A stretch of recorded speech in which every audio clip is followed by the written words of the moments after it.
We're back on the Suburban Ford 7 Sports Cave.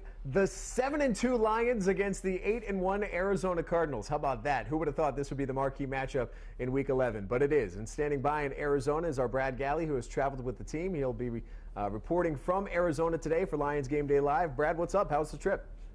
It was great. It was actually funny. We heard from Glover Quint earlier this week, who basically echoed what you said, Tom, earlier in the year. Who would have expected these two teams to be battling it out for the best spot in the NFC? But here we are in Phoenix, and that is exactly the case. We're going to be making our move from the team hotel where we're at right now to get over to the game in just a little bit here, but we will be reporting live, talking about what the Lions can expect. And as we landed yesterday, there was a report as we all opened our phones up that said Reggie Bush wasn't going to play, so it was kind of an awkward situation walking into the team hotel with Reggie kind of right next to me saying, is he going to play or not? So that's a big question for the Lions today. If Joique Bell and Theo Riddick are going to have to step up yet again, and we're going to talk all about what the Lions can expect from their former quarterback Drew Stanton starting today. And Tom, I watched you earlier this week looking at a preview of Wired for Sound Calvin Johnson. That's going to be pretty good for people to see today on Lions Game Day Live. So a lot of fun to talk about today. Thanks, Brad. We'll rejoin you in a couple of minutes. I got to make a massive wardrobe change. I got 3 minutes. How are you doing this? It is. I wish we had a behind-the-scenes camera because I'm going to make the change. I got 3 minutes to do it. I'll be in the suit. Keep it here on 7. You'll see a whole new Tom coming up at 11 o'clock. What about BG being cool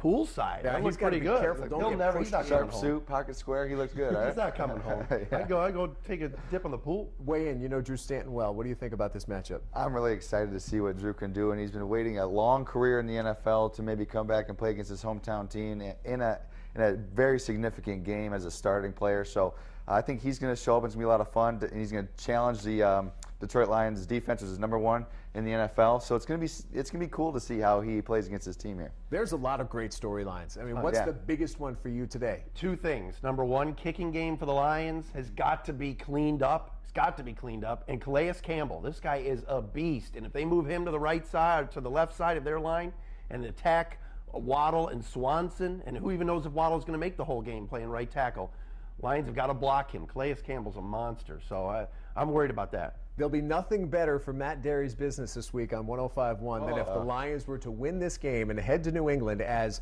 the top team in the NFC. That would be great. Home field advantage throughout the playoffs through Week 11, baby. Talk about it. You got to talk about it to make it happen.